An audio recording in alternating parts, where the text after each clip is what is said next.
신앙생활을 하다 보면 하나님에 대한 신앙이 흔들릴 때가 있기 마련인데요. 삶에서 경험하는 고난이 그런 경우라고 할 수 있죠. 사실 인간이 살아간다는 그 의미는 늘 고난 속에 노출된다는 의미와도 동일합니다. 삶이 늘 좋은 일만 있고 또 기쁘고 즐거운 일만 있을 수가 없죠. 마음이 어렵고 또 상심되는 일도 있고 괴로움을 마주할 때도 있습니다. 성경에서도 이러한 고난은 여러 군데에서 나타나지요.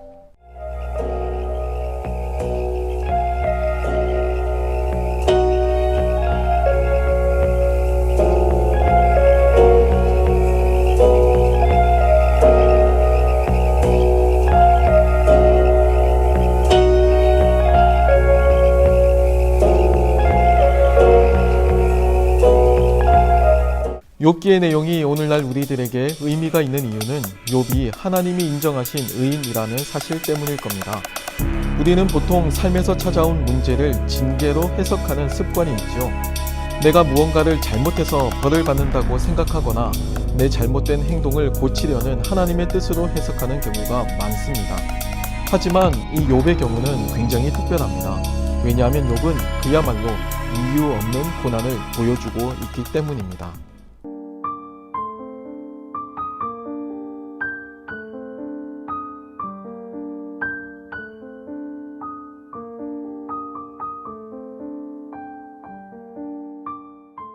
고난을 좋아하는 사람은 아마 없을 겁니다. 독일의 신학자 도로테 쾨레는 기독교의 무조건적인 순종과 고난에 대해서 이 전통적인 기독교의 이해가 심지어 기독교적 세디즘과 무엇이 다르냐고 이렇게 비판하기도 했죠. 분명한 사실은 고난은 막상 고난을 받는 사람의 입장과 이를 지켜보는 사람의 입장이 달라질 수밖에 없다는 것입니다. 내가 직접적으로 경험하지 못한 일은 객관적으로 냉정하게 분석도 할 수 있고 또 이야기도 할 수 있지만 내가 직접 경험하고 내가 그 당사자라면 내가 당장 숨조차 쉬기 어려운 절박한 상황에 처해 있다면 이 문제는 단지 옳고 그름의 문제가 아닌 살고 죽는 문제로 바뀌기 때문입니다. 세상은 인과응보라 불리는 일종의 자업자득과 같은 사상이 지배하고 있습니다. 신의 존재를 인정하고 싶지는 않고 하지만 삶에서 일어나는 고난에 대해서 해명은 해야 하고 그러한 딜레마 속에서 이 인과응보는 인간의 삶 저변에 있는 일종의 법칙으로까지 설명이 되지요. 일반적인 사람들에게 인과응보는 타당하고 또 합리적이며 심지어 정의롭기까지 합니다. 착하고 선한 일을 한 사람은 상을 받고 또 악한 일을 행한 사람은 반드시 그에 상응하는 벌을 받는다는 것만큼이나 속 시원한 일이 있을까요? 설사 이 인과응보가 우리네 삶과 맞지 않는다고 하더라도 대부분의 사람들은 인과응보를 희망하고 또 기대할 것입니다.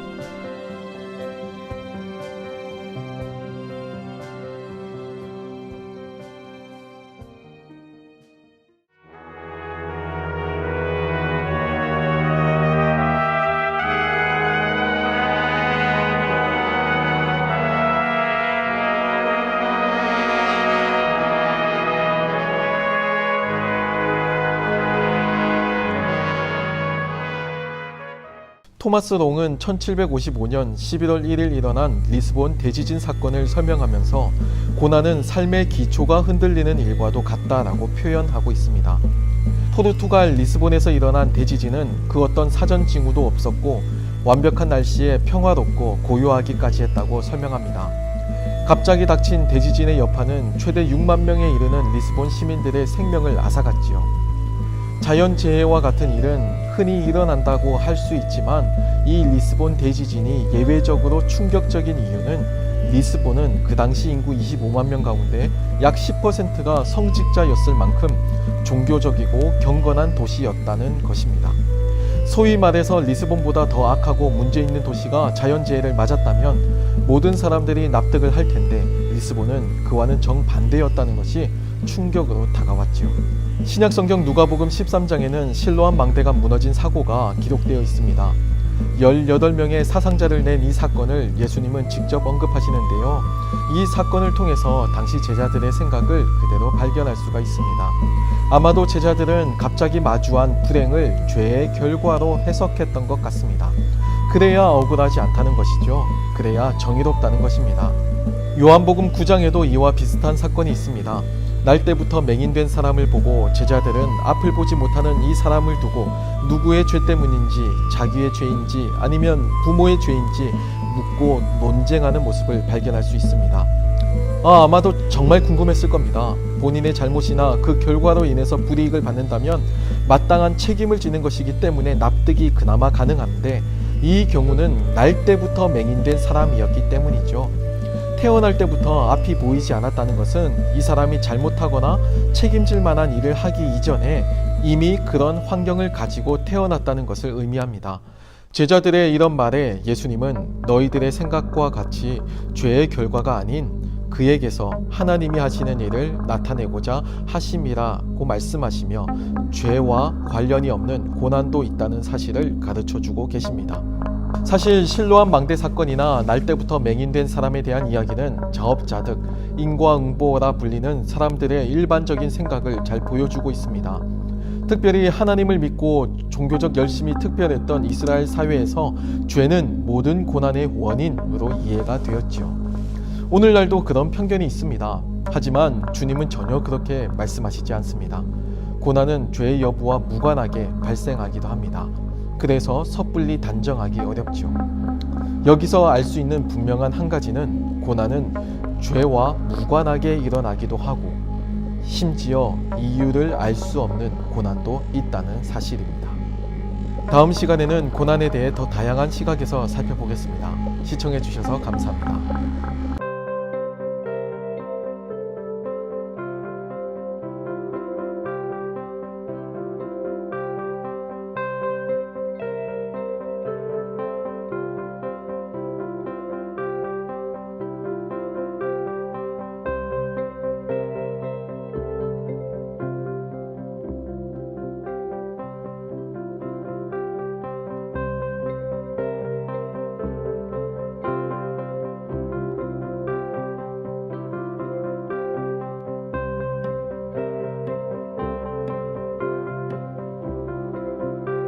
지난 시간에는 고난을 죄의 결과나 하나님의 훈육으로 이해하는 입장을 살펴보았습니다.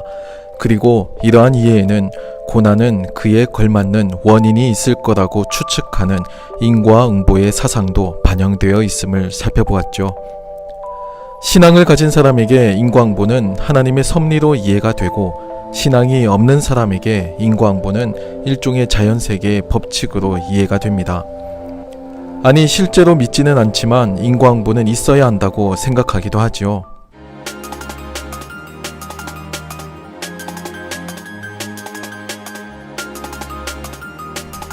하지만 성경은 이유 없는 고난도 있음을 보여주고 있습니다.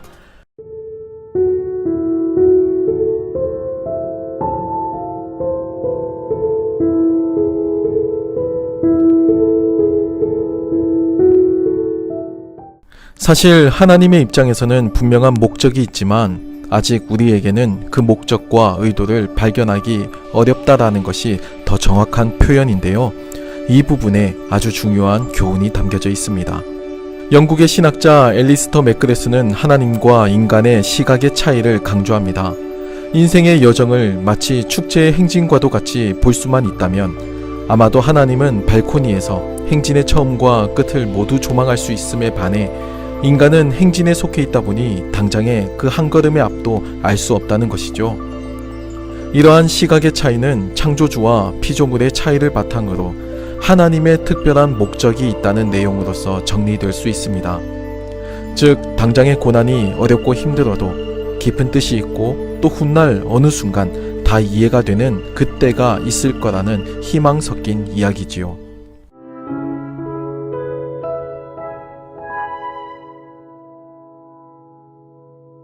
사실 신학적으로 이러한 결론은 전혀 문제가 없습니다. 하나님의 섭리를 믿는다면 당장의 고난에도 불구하고 하나님께서 우리의 삶을 여전히 신실하게 이끌고 계심을 신뢰하는 것이, 그것이 바로 믿음이겠지요. 하지만 문제는 고난의 현실을 경험하는 당사자에게 이러한 결론은 가슴으로 와닿지 않을 수 있다는 것입니다. 고통의 무게가 깊고 또 그 고통이 무거울수록 고난은 하나님의 깊은 뜻이라거나 위장된 축복이라는 이러한 표현은 오히려 더 반감을 불러오기도 합니다.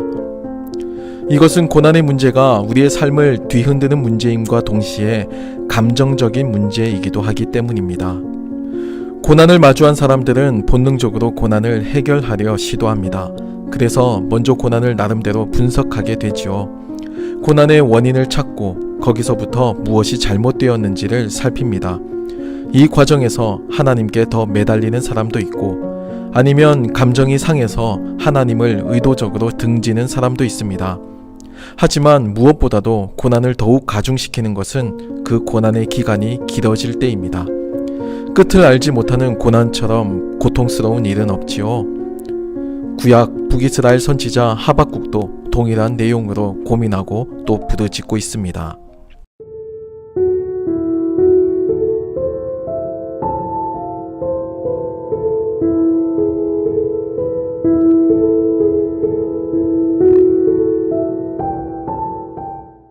고난이 길어진다면 적어도 고난의 원인이라도 알아야 하는데 이유조차 모른다면 더더욱 힘이 들겠죠. 고난의 원인이나 이유를 알아야 해결책을 찾을 텐데 아무것도 할 수 없고 추측만 무성하고 그저 견디어내야만 하니 얼마나 힘들까요? 기독교 변증가 C.S. 루이스는 기독교는 고통의 문제를 해결해 주는 것이 아니고 오히려 고통의 문제를 만들어낸다라고 말합니다. 이것은 기독교가 고통에 무기력하다는 의미가 아닙니다. 오히려 세상과 같이 인과응보로서 단순하게 생각할 수 있는 고난도 훨씬 더 깊고 훨씬 신중하게 접근해야 한다는 뜻을 담고 있죠. 만약에 하나님이 안 계시다면 단지 우연이라거나 그저 재수가 없어서 일어난 일이 될 수가 있지만 하나님이 계시다면 그 의미와 목적이 훨씬 깊어지기 때문입니다. 비트겐슈타인은 말할 수 없는 것에는 침묵해야 한다라고 말을 하기도 했습니다. 세계를 표현하는 언어와 또 그 세계 바깥에 있는 것의 경계를 설명한 내용이긴 하지만 말할 수 없는 것이라면 아마도 고난도 포함될 듯합니다.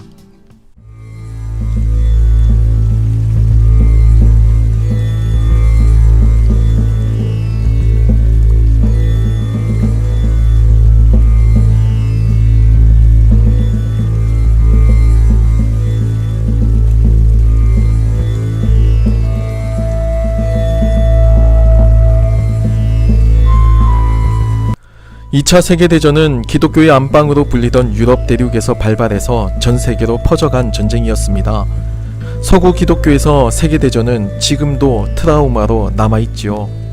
크리스텐돔, 즉 기독교 제국이라고 자부하던 이 기독교 세계의 심장부에서 온 세계를 멸망으로 몰아넣을 전쟁이 시작되었고 분노와 광기와 폭력으로 점철된 재앙이 출발했다는 사실은 모든 유럽인들의 삶에 큰 충격을 안겨주었습니다. 민간인을 포함한 사상자가 대략 5천만 명에서 7천만 명이라고 하니 이유를 모르고 넘어가기에는 그 고통의 무게가 굉장히 크지요. 앞서 고난의 문제를 죄로 이해하는 이스라엘 사람들의 가치관을 살펴보았습니다. 고난의 해석을 시도하고 의미를 부여하는 것이죠. 이것은 고난이 단지 우연이라거나 무의미한 것이 아닐 거라고 하는 믿음을 전제합니다. 종교적인 사회에서 죄는 고난을 해명하는 가장 대표적인 방법이죠.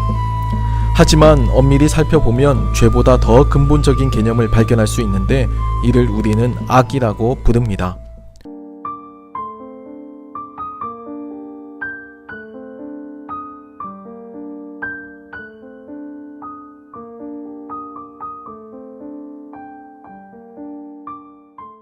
죄의 규정을 위해서 악이 필요하다라고 보는 입장도 있고 주관적인 것이 죄라고 한다면 객관적인 것을 악으로 보는 입장도 있습니다.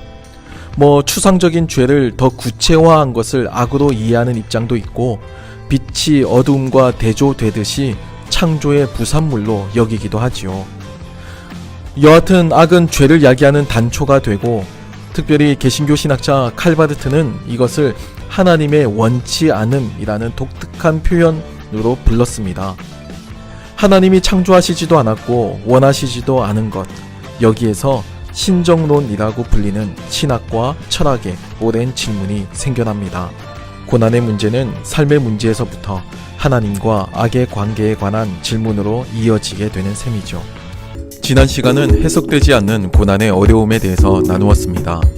끝도 알 수가 없고 해석도 되지 않는 고난은 더욱 고통스럽게 여겨지지요. 고난의 의미를 부여해서 단지 우연이라거나 무의미하게 여기지 않고 우리는 그 안에서도, 그 고난 안에서도 목적과 의미를 찾으려고 합니다. 사실 이 역시 하나님을 신뢰해야만 가능한 일이기도 합니다. 죄는 고난에 대한 가장 직접적이고 대표적인 원인으로 제시되어 왔습니다. 그리고 이 죄의 이면에는 악이 존재하고 있고 또 여기에서부터 신학과 철학의 오랜 질문인 신정론이 대두됩니다.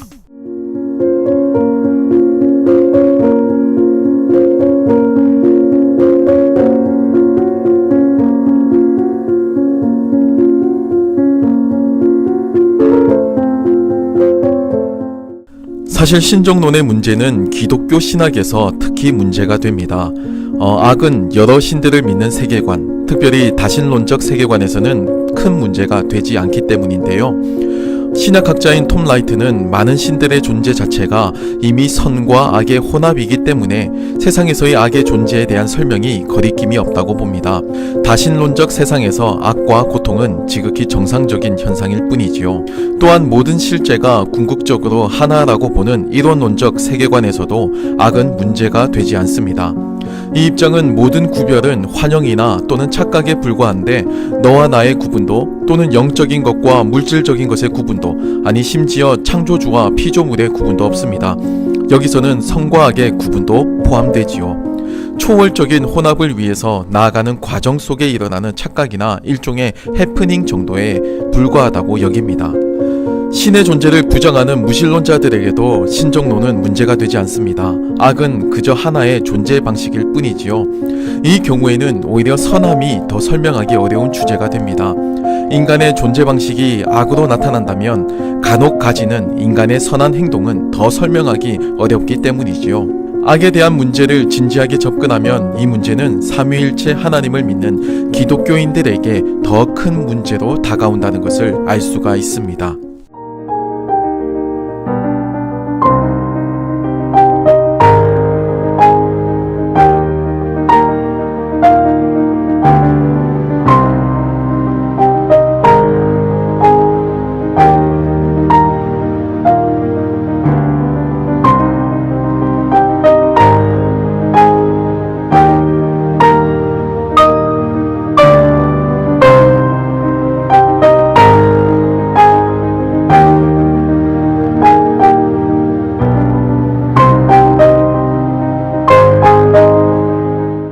성경은 삼위일체 하나님의 인격적인 모습을 강조합니다. 하나님은 무속신앙과 같이 인격성이 결여된 거대한 법칙이나 힘이 아니시고 또는 그리스 신화와 같이 비윤리적이거나 아니면 이랬다가 저랬다가 하는 그 정도의 신도 아니십니다. 성경은 하나님이 전적으로 선하시다라고 하는 전성과 전적으로 능력이 있으시다라고 하는 전능을 고백합니다. 하지만 하나님의 선하심과 전능하심이 우리와의 인격적인 관계와 맞물리게 될 때 아이러니하게도 악과 고통의 문제가 생겨납니다.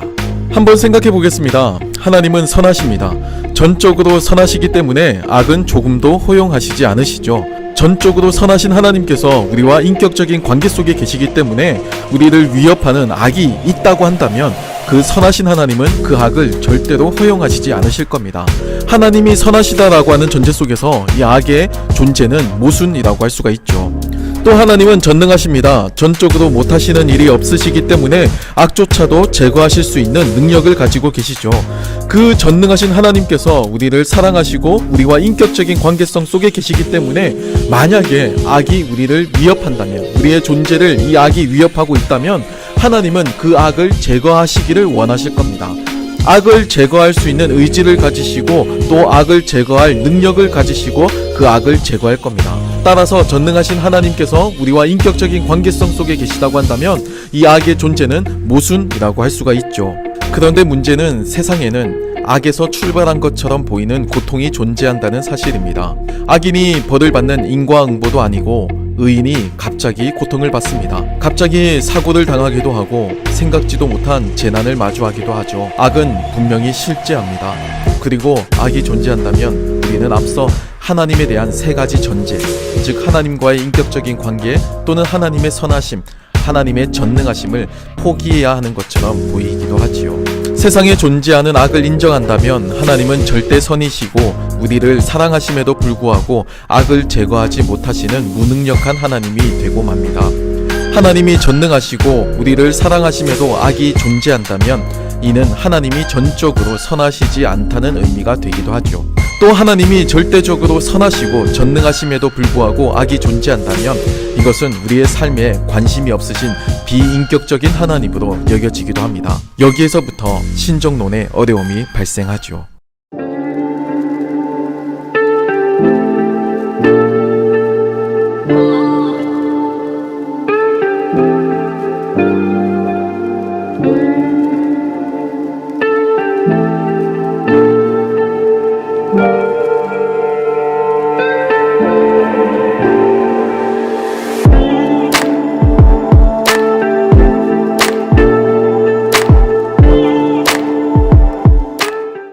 초기 기독교 신학에 크게 영향을 주었던 어거스틴은 세상을 하나님이 창조하신 최상의 세계로 이해했습니다.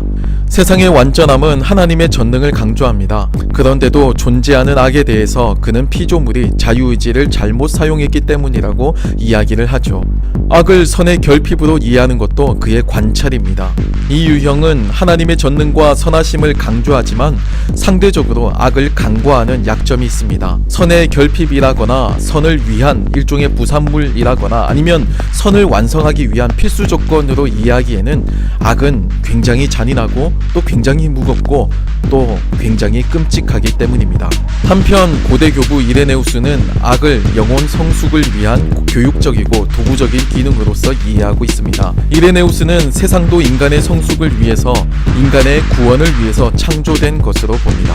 인간은 선과 악 사이에서 선을 선택하는 방법을 배우고 여기에서 악은 일종의 교보제로 기능하지요. 하지만 악이 성숙을 위한 교육적 기능이 있다고 하더라도 실제 존재하는 악의 모습은 교육으로 보기에는 과도하고 지나치다는 비판에서 자유할 수 없습니다. 앞서의 어거스틴이나 이레네우스의 신정론은 저마다의 독특한 방식으로 악을 이해하지만 악의 심각성을 약화시키고 과도하게 미화한다는 비판도 있습니다. 이에 과정 신정론이 등장하는데 여기서는 하나님의 전능을 포기하는 대신 하나님의 사랑과 악 사이에 존재하는 논리적 모순을 해결하려 합니다. 그리핀은 하나님의 힘을 지배하는 힘이 아닌 설득하는 힘으로 이해하는데요. 강압적이고 가부장적인 군주와 같은 하나님에 대한 이해를 거부하고 깔끔하게 하나님은 세상의 악을 완전히 제거할 능력이 없다고 봅니다. 그러니까 하나님의 전능을 포기하는 셈이죠. 과정 신정론은 피조물과 친밀한 관계를 맺고 인격적으로 사랑하는 하나님이 잘 나타난다는 장점이 있습니다. 현대에 강조되는 피조물과 함께 고통을 당하시는 그 사랑의 하나님을 보여주기에 충분히 설득력이 있지요. 하지만 고통과 이 악의 문제를 해결하기 위해서 너무 쉽게 이 하나님의 전능함을 포기했다는 점은 큰 약점이자 단점이 될 것입니다. 여기서 더 깊게 논의할 수는 없지만 이 문제는 사실 논리적으로 이해하는 데 쉽지가 않습니다. 그래서 많은 신학자들이 신정론의 문제를 다양한 관점에서 해결하기도 하지요. 하지만 분명한 사실은 기존의 철학적 전제들 위에서 세워진 신정론은 한계를 가진다는 사실입니다. 우리는 결국 성경에서 나타나는 하나님에 대한 분명한 명제들 속에서 조심스럽게 신정론을 접근해야 할 것입니다. 우리는 하나님이 계시다는 것과 또 그 하나님께서 나를 사랑하신다는 것을 전제로 인해 생겨나는 삶에서의 고통의 문제를 이야기하고 있습니다. 유튜브에서 차근차근 이야기하는 내용과는 달리 이 고통의 문제는 실제로 경험하는 사람들에게는 삶이 뿌리째 뽑혀나가는 절망의 문제일 것입니다. 나를 사랑하시는 하나님과 또 고통당하는 나 사이에는 큰 이질감이 있는데요. 이를 극복하기 위해서 하나님과 나 사이에 고통을 매개로 이해하는 입장이 생겨나게 됩니다. 하나님과 나 사이의 고통은 십자가의 예수님으로 대표되지요.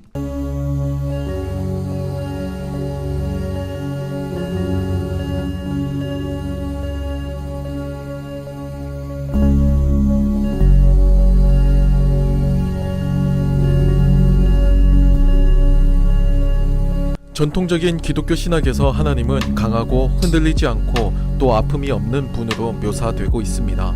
철학적인 존재가 있기는 하지만 강하지 않은 하나님은 철학적인 문제들을 만들어내기 때문입니다. 당장 세상을 다스리는 섭리에 있어서도 강하지 않은 하나님은 창조주와 또 세상을 주관하는 섭리주로서 마땅하지 않다고 여겨지지요.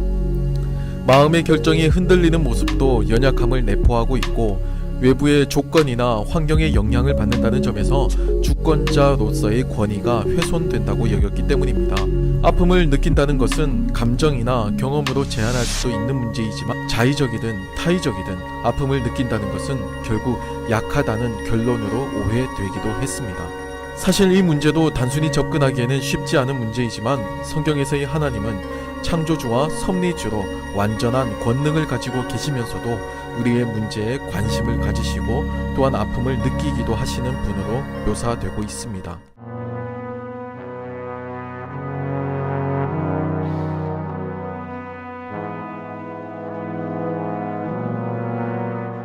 기독교 신학에서 고난의 문제를 직면하게 된 계기는 비참한 현실 때문입니다. 주변에 있는 고통과 울부짖는 소리 속에서 하나님의 뜻과 음성을 발견하기 위해 신학자들은 신학적 작업을 하기 시작하지요. 그리고 하나님의 고난의 가능성과 하나님의 아픔을 주목한 사람은 희망의 신학으로 유명한 신학자 독일의 위르겐 몰트만이 대표적이라고 할 수가 있습니다. 그는 하나님에 대한 전통적인 신학의 이해가 철학적 전제 위에 세워져 있다고 봅니다. 하나님이 세상의 아픔과 동떨어져서 무관한 신적 존재가 되어버리게 되면 성경에서 말하는 삼위일체 하나님이 아니라고 보았기 때문입니다. 장신대 조직신학 신옥수 교수에 따르면 몰트만은 교부들과 달리 하나님의 무감성보다 하나님의 열정을 주목합니다. 인간을 구원하시고자 하는 하나님의 열정이 고난까지도 포함하는 사랑의 열정으로서 이해되는 셈인데요. 몰트만은 유대교 신학자인 아브라함 헤셀에게서 이러한 아이디어를 가지고 옵니다. 저희가 지난 시간에 과정신학에서 하나님은 전능성을 훼손당해야 했다는 것을 지적했습니다. 하지만 오늘 몰트만은 이것을 끝까지 지킵니다. 하나님의 전능성은 내부적인 결핍이나 외부 환경에 따라서 어쩔 수 없는 것이 아니고 하나님 스스로 피조물을 너무 사랑하셔서 자원하시는 그 사랑의 열정으로 인해 감당하는 고난이라고 이해하지요. 즉 하나님의 전능함은 스스로 고난도 감당할 수 있는 전능, 고난을 포함하는 전능이라는 사실입니다. 피하실 수도 있고 거부할 능력도 있으시지만 피조물을 사랑하시기 때문에 사랑의 열정으로 감당하는 고난이라는 사실을 십자가의 예수 그리스도를 통해서 우리는 발견할 수 있지요.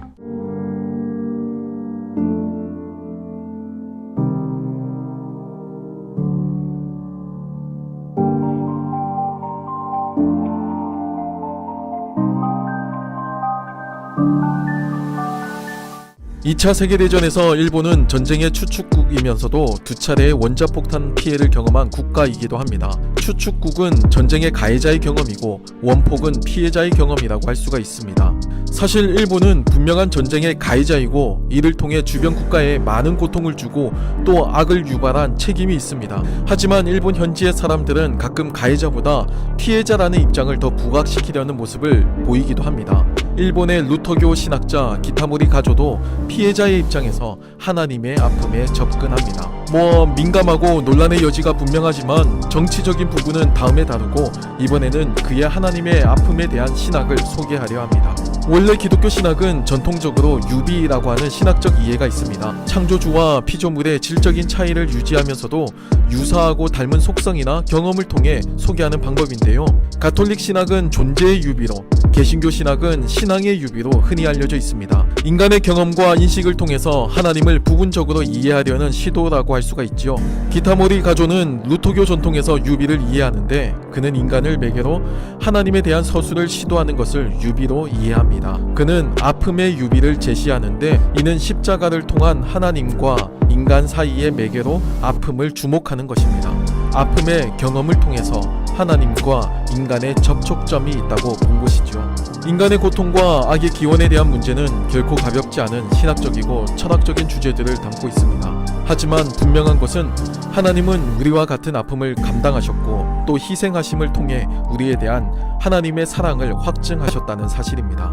하나님에 대한 지식이 그저 지식으로만 남는다면 우리의 논리로 이 문제는 영원한 모순으로 남게 될 것입니다. 하지만 하나님에 대한 지식이 나를 구원하시는 하나님의 사랑의 경험으로 다가온다면 저마다의 환경에서 제각기 다른 형태의 응답으로서 하나님은 함께 하실 거라고 믿습니다. 쉽지 않은 시간을 보내고 계신 모든 분들을 응원합니다. 하나님의 은혜와 위로를 빕니다. 감사합니다.